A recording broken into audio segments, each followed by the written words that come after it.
O Boa Noite Internet só é possível porque gente que nem você apoia as histórias que a gente conta por aqui. Para ser uma dessas pessoas incríveis e ter acesso a vantagens exclusivas, é só acessar boanoiteinternet.com.br/assine. Boa noite, internet. Boa noite, Brasil.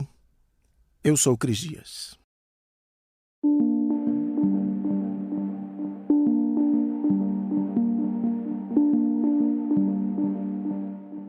Essa semana eu descobri que tem uma expressão em inglês que eu sempre entendi errado, é carrots and sticks. Cenouras e galhos, varas de pau, cacetetes. É literalmente, linguisticamente, filosoficamente impossível traduzir stick sem usar uma palavra de duplo sentido sexual, então você vai ter que me desculpar nessa aí. Sempre que eu leio Carrots and Sticks é em algum lugar falando sobre como motivar as pessoas, especialmente no trabalho. E sempre que eu lia isso eu pensava naquele tradicional desenho do sujeito montado em um cavalo ou em um burro. Ele amarra uma cenoura na ponta da vara, coloca na frente do cavalo, que aí vai seguindo todo feliz e otário, achando que uma hora ele pega essa delícia. Eu já até vi gente usando em português, tipo, ele botou uma cenourinha na frente, né? Essa é a cenourinha do projeto. Eu mesmo já devo ter usado alguma vez. Mas aí eu descobri que, na real, a cenoura é um incentivo. Se o bicho faz um bom trabalho, você dá uma cenoura. Mas a vara tem a ver com punição. A vara vai cantar, o pau vai comer. Se você não fizer por bem, pela cenoura, então vai fazer por mal, pelo medo da punição. Se tem uma coisa que toda empresa está sempre procurando, não importa se fatura R$2 ou 2 bilhões, é como motivar os seus funcionários. Ou os colaboradores, né? Porque agora tem isso de chamar o pessoal de colaborador. Como é que eu vou te convencer a fazer esse trabalho aqui que eu quero? Motivação é um problema quase tão antigo quanto o trabalho. Lá atrás, os nossos antepassados das cavernas e savanas não precisavam disso de guia de motivação, palestra, nem podcast. Se a pessoa não trabalhava, ela porque morria de fome. Se não trabalhasse em equipe, uma motivinha e plá, dava uma pisada. Bons tempos, né? Ninguém precisava de gerente, nem reunião para deixar todo mundo na mesma página. Motivar trabalhadores não é a mesma coisa que deixar eles felizes. O que se precisa é só que a tarefa seja feita o mais rápido possível, sem erro nem desperdício. Daí foi só o trabalho ficar um pouco mais organizado nas fazendas e depois nas fábricas, que logo esse negócio de motivação precisou acontecer. São trabalhos baseados em tarefas repetitivas, cansativas, o dia todo de pé, carregando peso, apertando parafuso, no calor do sol ou do galpão da fábrica. Por isso, a cenoura e a vara viraram um jeito de motivar os funcionários. Que desde sempre a gente, ser humano, se achou que super racional. Se você fizer isso aqui que eu preciso, eu te dou uma coisa que você quer, no caso, dinheiro, salário, que aí você usa para comprar o que tiver afim, pode ser até uma cenoura. Se você não fizer um bom trabalho, olha aqui essa vara. Eu vou te mandar embora, você vai passar fome, tem um monte de gente querendo esse emprego aí. Ou então a gente vai te transferir para aquele departamento chato, sua reputação vai ficar manchada, eu vou queimar o seu filme. É o que muita gente chama de funcionar em um mercado, aquele famoso que tem a mão invisível e se autorregula. Oferta e demanda, eu preciso de gente para fazer o trabalho, você precisa de dinheiro. Quanto melhor for o seu trabalho, mais dinheiro eu te dou, todo mundo ganha. É o jeito certo de se trabalhar, a coisa racional a se fazer. E assim, esse sistema funciona de verdade e até hoje é como as empresas gerenciam as suas equipes. A única mudança é que, de umas décadas para cá ficou proibido esse negócio aí de bater no funcionário. Tem, por exemplo, uma empresa brasileira gigante, multinacional, onde quem fica no topo da avaliação da equipe ganha o super bônus e quem fica na parte de baixo da lista é mandado embora. E se orgulham, dão palestras, escrevem livros dizendo como eles alcançam essa performance incrível por conta delas, as cenourinhas e as varas. Deixando de fora, é claro, a parte de que ninguém aguenta trabalhar lá por muito tempo, a rotatividade de funcionários é bem acima da média do mercado. Eu tô te dando muito dinheiro, o que mais você quer? Ser feliz? Compra a felicidade com esse dinheiro, ué. Que não é simples assim, né? Nunca é simples assim no Boa Noite Internet, você já deve saber essa altura.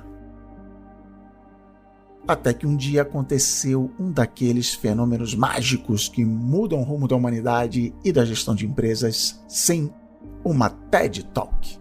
No caso, a do escritor americano Daniel Pink, que trabalhou por anos fazendo parte da equipe de políticos americanos. Ele, por exemplo, era o chefe da equipe de redação dos discursos do vice-presidente americano Al Gore.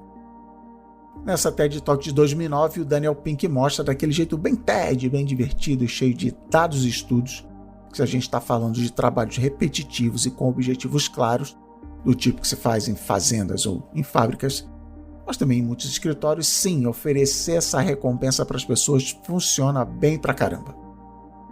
Quem colher mais laranjas vai ganhar um bônus, quem apertar mais parafusos ganha um aumento. Até hoje isso vale, é recomendável, pode fazer aí, tudo bem? Mas quanto mais uma tarefa tem o lado de eu não sei, de procurar uma solução, de usar a cabeça, a lógica e a criatividade, oferecer uma recompensa só piora as coisas. É ruim para quem está fazendo a tarefa, que se estressa mais, mas também para o patrão, que no fim recebe um resultado pior ou que demora mais para sair. A TED Talk do Daniel Pink logo virou um sucesso, ele largou o emprego com Al Gore e virou autor e palestrinha em tempo integral. O livro onde ele explica essa visão se chama Drive, em inglês, em português virou Motivação 3.0. Porque a motivação 1 é a das cavernas lá, né? Trabalhar para não morrer de fome. A 2.0 é da cenoura e da vara, que inclusive foi assunto de centenas de livros e teorias de gerenciamento no século XX. E agora chegou ele com a Motivação 3.0, que eu não consigo levar a sério como título de livro, né? Mas que é porque eu sou assim, cínicozão. O link para o livro e para a TED Talk você já sabe, né? Vai estar lá na descrição do episódio e no boanoiteinternet.com.br. Também vai estar lá no nosso Discord, que tem um canal inteiro dedicado a elas, as Cris Dicas. Mas tudo bem, pode ficar por aqui porque eu vou dar um spoiler e dizer qual o grande segredo da motivação que ele prescreve, que é o seguinte: mesa de ping-pong não é uma brincadeira. São 3 os ingredientes da fórmula de sucesso e se você achar que eles fazem sentido, comenta lá no Discord que de repente vem aí um episódio do Boa Noite Internet dedicado a cada um desses 3 ingredientes. Mas vamos lá, vinheta dramática, os 3 segredos para a felicidade profissional são: primeiro, autonomia, que é onde o Daniel Pink foca, a TED Talk dele, é a pessoa poder fazer o trabalho como quiser, usando as ferramentas que quiser, pelo caminho que quiser, sem gerente nem cliente falando, olha, é para você fazer assim, do jeito que eu estou falando, que viu, sei lá, no Instagram, no LinkedIn, que assim que era legal. E, né, com o mínimo de reuniões possível, você entregou o que eu pedi no prazo, então o resto não importa. Para mim, a autonomia é, acima de tudo, confiar em quem está fazendo o trabalho, que só aí de cara é bem o oposto da cenoura e da vara. O segundo ingrediente é a maestria, o sentimento de domínio daquela área de conhecimento. Eu senti que a cada nova tarefa eu estou ficando um pouco melhor naquilo. Para isso acontecer, a gente precisa ter sempre um desafio dentro do limite do alcançável. Está sempre tentando pular um pouquinho mais alto do que pulou semana passada. Mas ter também um feedback o mais imediato possível se aquilo ficou bom ou não. É repetição e também é estudar o ofício, entender como os grandes mestres fizeram aquilo. Os melhores jogadores de xadrez do mundo não ficam só jogando e jogando, eles também leem sobre as grandes partidas para tentar entender o raciocínio dos campeões, que não precisam ficar reinventando a roda. É o famoso subir no ombro de gigantes. E claro, tempo. As tais 10.000 horas do Malcolm Gladwell, que ele já falou que não é bem assim, mas que se todo mundo achar que é assim, então problema nosso, ele não vai ficar se metendo. E para fechar a lista, ela, a buzzword, a palavra mais gasta dos últimos 10 anos, propósito. Porque é sobre isso, né, gente? Não, calma, é que a galera perdeu a mão na palavra propósito achando que é salvar baleias, é mudar o mundo. É dizer que não é uma fábrica de saco de lixo, mas sim que aqui nós ressignificamos a relação das pessoas com as coisas que jogam fora e o mundo ao seu redor. É chamar o chapeiro da padoca de especialista em felicidade alimentícia ou, sei lá, alguma coisa ninja. E assim, a culpa é minha, eu já fui publicitário que ficava falando para as marcas fazerem isso, esse podcast aqui é o meu pedido de desculpa. O propósito pode ser mais simples que isso, é saber para que eu estou fazendo aquilo. É entender qual engrenagem eu sou no todo, para que aquele trabalho serve. Para mim também tem a ver com ser valorizado de verdade indo além de falar que aqui nós somos uma família. É claro que ter essas 3 coisas no ambiente de trabalho não quer dizer que agora dá para pagar mal para todo mundo.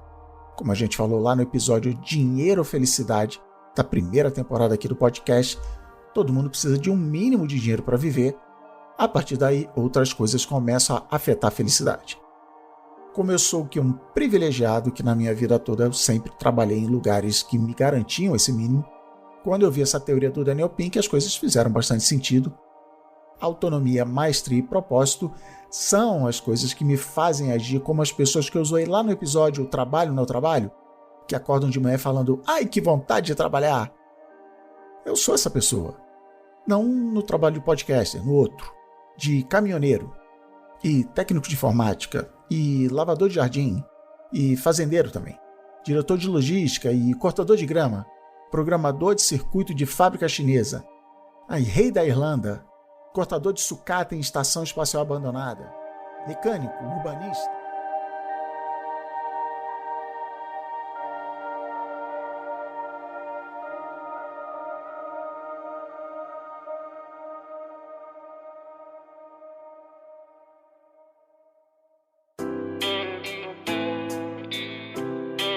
Em 2011 eu consegui realizar um antigo sonho de ir no South by Southwest, o festival de cultura digital mais tchananãs do mundo, que acontece todo ano em Austin, no Texas.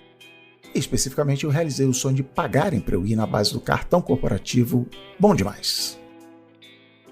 A contrapartida foi depois explicar para todo mundo lá na agência onde eu trabalhava o que eu tinha visto de interessante, de tendência por lá.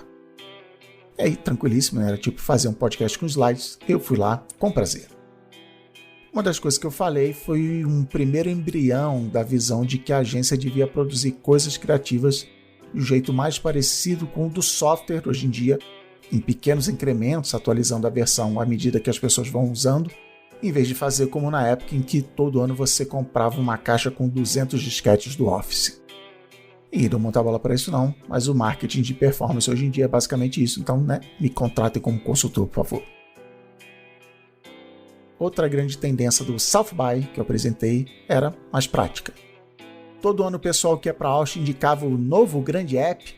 O festival inclusive entrou no meu radar porque uns anos antes foi onde o Twitter explodiu e caiu na boca do povo.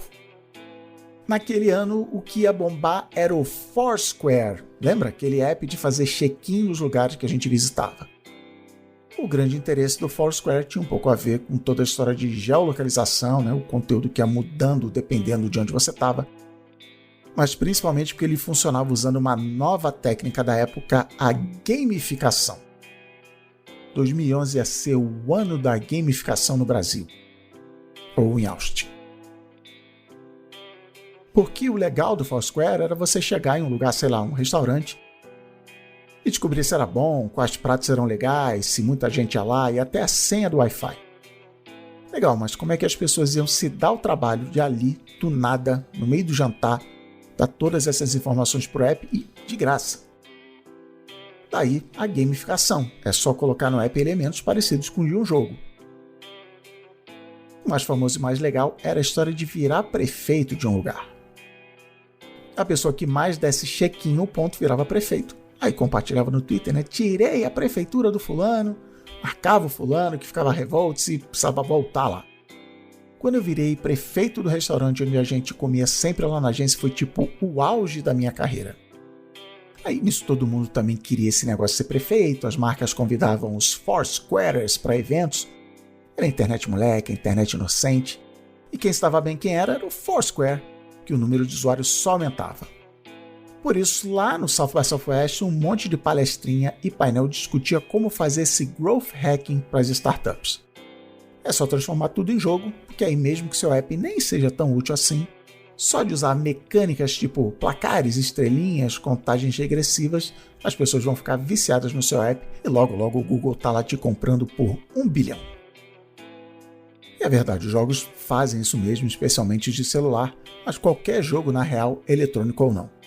Eles acendem as luzinhas certas dentro da nossa cabeça, ficam mandando doses constantes de dopamina, Muito bem, parabéns, você é incrível mesmo, hein? Continue jogando, não feche esse app não. Nessa época do grande ano da gamificação, alguns gurus começaram a dizer que essa também era a grande virada da motivação empresarial, que para aumentar a produtividade e o comprometimento, especialmente em tarefas chatas tipo preencher relatório, era só transformar tudo em um grande Candy Crush com muito blim blim piscando. Lá, na mesma agência onde eu trabalhava, a gente chegou até a fazer uma geladeira cheia de cerveja grátis, que abria toda sexta-feira num happy hour, mas só se todo mundo tivesse preenchido o timesheet, a ficha de ponto. Apesar da gente quase ter ganho um prêmio em Cannes, o Oscar da publicidade, a verdade cá entre nós é que a única vez que a geladeira destravou foi quando uma equipe de reportagem de um canal de TV foi lá fazer uma matéria e a chefia mandou avisar que não ia aliviar e abrir a porta só para aparecer na TV não. Se ninguém preenchesse o timesheet, a gente ia sofrer a punição da vergonha em rede nacional. Fora esse dia da TV, nas sextas-feiras as pessoas preferiam simplesmente pagar pela cerveja do que preencher planilha de horas. Pelo visto, até a gamificação tem lá os seus limites. Não foi só lá na agência não, eu nunca consegui ver nenhuma empresa usando a gamificação no ambiente de trabalho de um jeito que desse resultado. Logo a moda foi esquecida e acabou lá no grande cemitério de PowerPoints de tendências e futurologia. As empresas voltaram para o seu modo tradicional de motivação, com cenouras, varas de pau e no máximo uma sexta-feira do chinelo ou uma máquina de pinball no saguão. Até que um dia chegou o Covid-19. A economia travou, todo mundo que trabalhava com serviço foi obrigado a ficar trancado em casa sem ter muito o que fazer. Justamente o tipo de profissional que usa a cabeça para resolver problemas sem soluções óbvias que o Daniel Pink falou lá na TED Talk. Cada um lidou com o isolamento do seu jeito, mas muita gente foi jogar videogame, incluindo quem nunca nem tinha chegado perto de um jogo eletrônico, pode ser de tirinho ou de pedras brilhantes caindo pela tela do celular. Enquanto as outras indústrias de entretenimento despencaram durante a pandemia, a de games disparou no faturamento e segue lá em cima até hoje. E eu mesmo, que sempre fui do videogame desde criancinha, se não fosse por 2 jogos, eu não sei se eu tinha chegado ao fim de 2020 não. Red Dead Redemption 2 e Death Stranding, que não por acaso são do tipo de jogo onde a gente fica praticamente o tempo todo andando pelo mundinho, ao ar livre, me ajudou a não surtar com confinamento.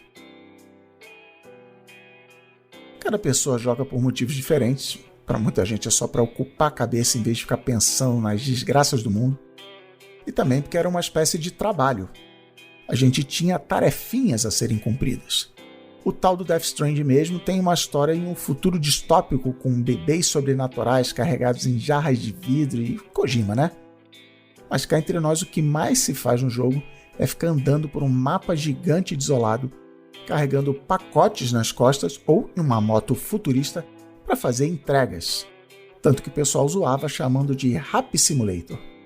E quer saber, foi maravilhoso. No episódio sobre empregos inúteis aqui do podcast, a gente se perguntou se as pessoas trabalham porque são obrigadas ou se a gente realmente gosta de trabalhar. E lá estava todo mundo em 2020 e 2021 trabalhando dentro dos jogos por livre escolha, quando podia estar vendo série, lendo um livro, fazendo yoga, assando um pão caseiro ou só dormindo. Será que foi só a força do hábito de não conseguir ficar no ócio? O que eu sei é que parece que a gamificação do trabalho não deu muito certo, mas por outro lado, a trabalização dos games chegou para ficar.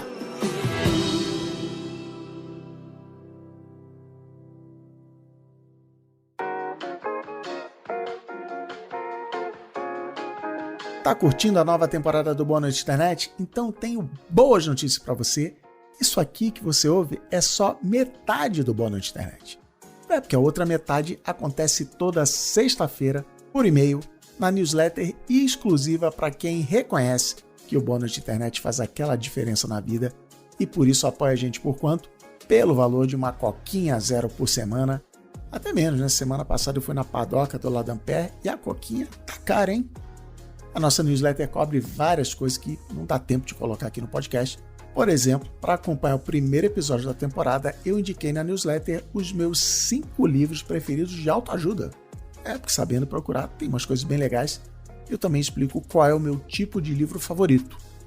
Mas aí já foi, eu perdi. Não, nada disso. Quem assinar recebe toda semana a nova edição, mas também ganha acesso a todas as mais de 100 newsletters já publicadas, com outras dicas, análises e muito mais. Tem, por exemplo, uma mais antiga um pouco, onde eu conto quais as ferramentas, quais apps eu uso para criar o bônus de internet. Foi um grande sucesso, confere lá. E mais do que isso, você mostra para o mundo que valoriza as histórias que eu ouvi aqui toda semana, que elas valem o apoio. Então passa lá no boanoiteinternet.com.br/assine e vem ajudar a gente a seguir sempre se vendo toda semana. Combinado?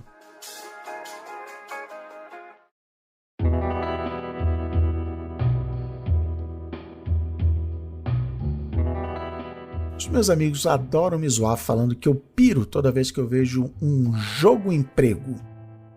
Outro dia o Power Wash Simulator entrou no Game Pass. É um jogo onde você trabalha com lava-jato. Não é um jogo de fazer PPT com vários círculos apontando para a palavra Lula, não. É aquele jato d'água na pressão mesmo. E lá saiu todo mundo me marcando no Twitter, avisando que eu ia poder jogar mais esse jogo-emprego. Só que o pessoal não sabia era que eu já tinha comprado esse jogo quando lançou, então realmente vai ficar difícil eu dizer que eu não adoro um joguinho job. Mas de uns tempos para cá disparou realmente o número de jogos-emprego, normalmente com a palavra Simulator no nome, onde o objetivo é só trabalhar mesmo. No Euro Truck Simulator 2, por exemplo, eu faço entregas de caminhão pela Europa. Só isso. Pego a estrada e dirijo. Não tem aliens, zumbis, explosões nem nada. No máximo um pedágio ou um engarrafamento para pegar a balsa do Canal da Mancha.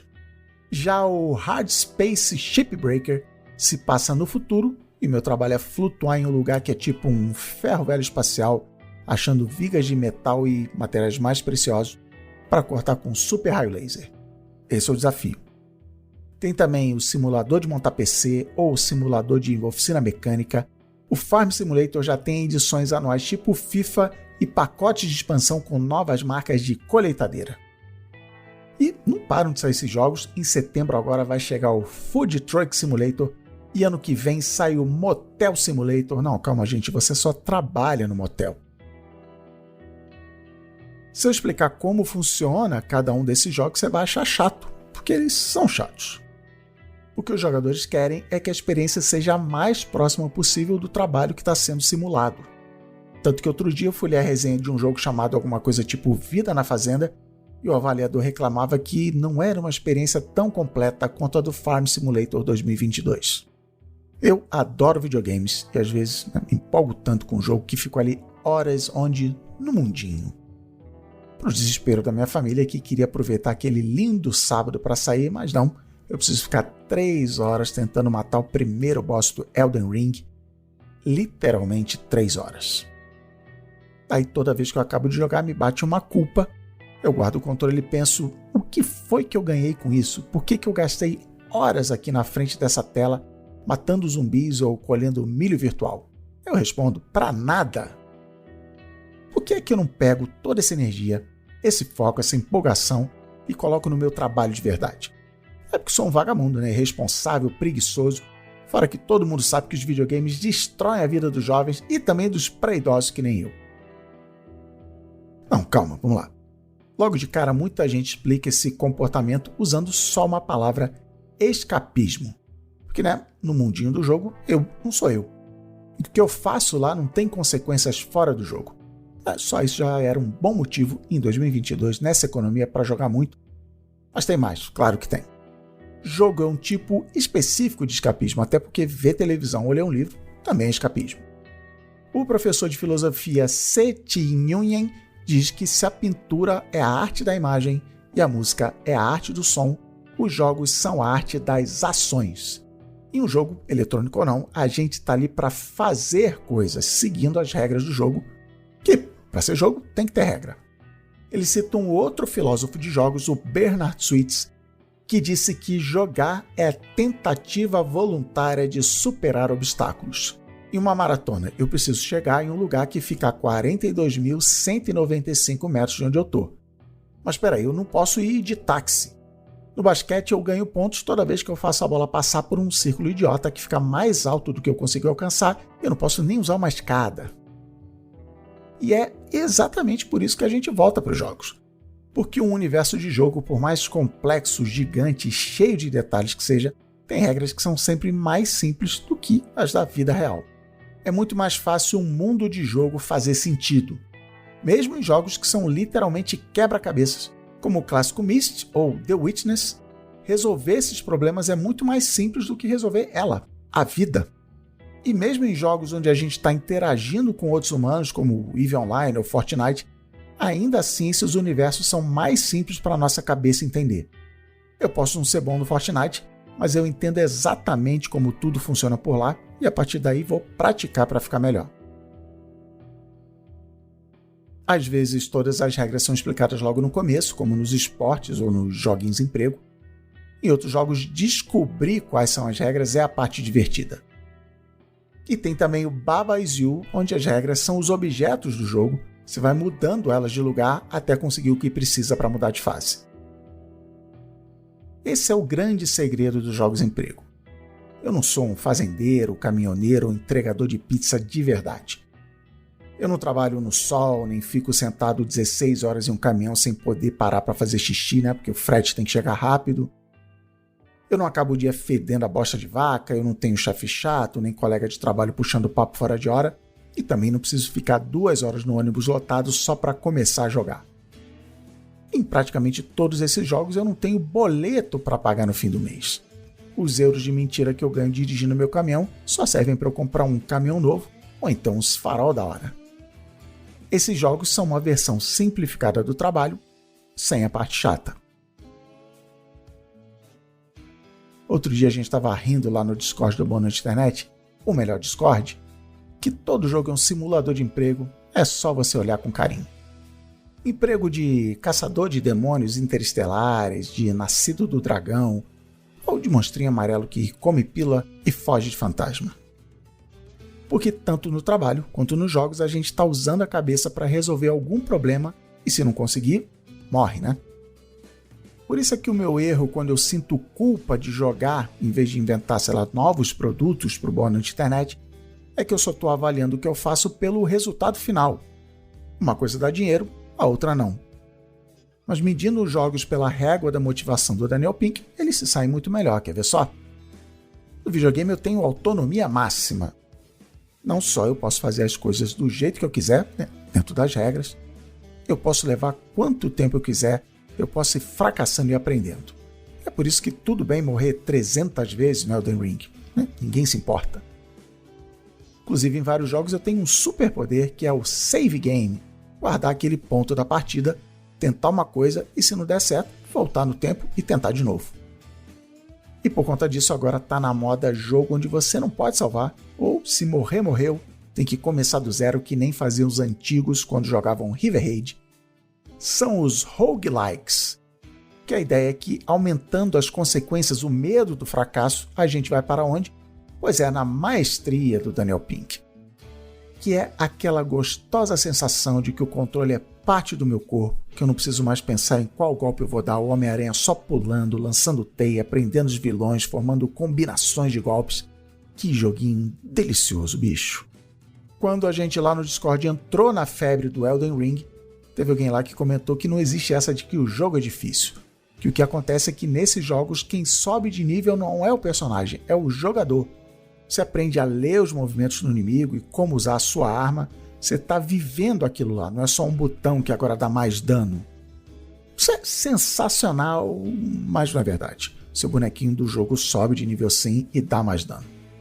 Mas é poético, vai. Faltou então propósito para fechar a lista. Ele está ali o tempo todo na nossa frente, passar de fase no Super Mario ou chegar no pontinho do mapa para pegar a próxima missão do Assassin's Creed. Ter um objetivo e um motivo. Inclusive eu já larguei muito jogo porque só tinha objetivo chato. Tipo, proteger os personagens do jogo enquanto eles ficam fazendo as coisas mais idiotas do mundo. As famigeradas missões de escolta. Bicho, que ódio de missão de escolta. Eu acho que onde eu tive mais prazer no Death Stranding foi em uma parte da história que se passa em umas montanhas, né, e é difícil pra caramba de andar.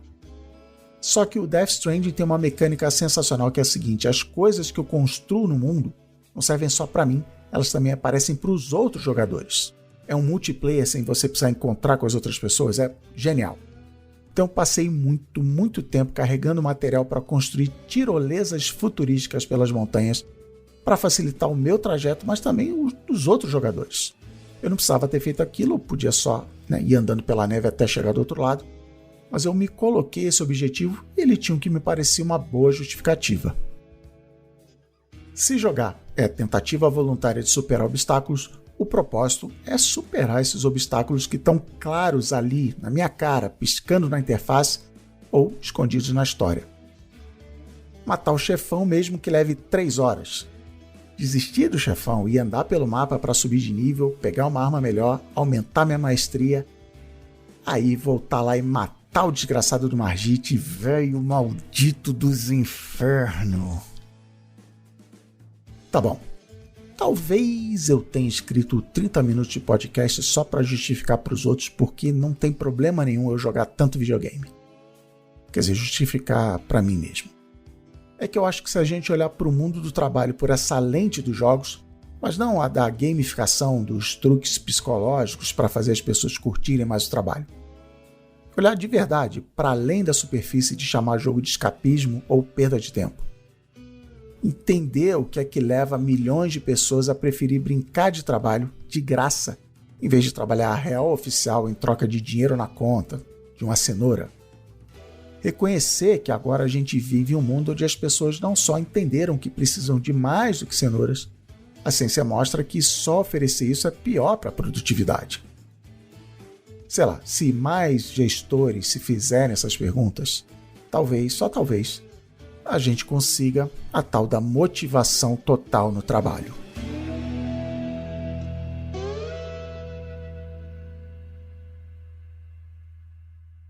Boa noite, internet. Boa noite, Brasil.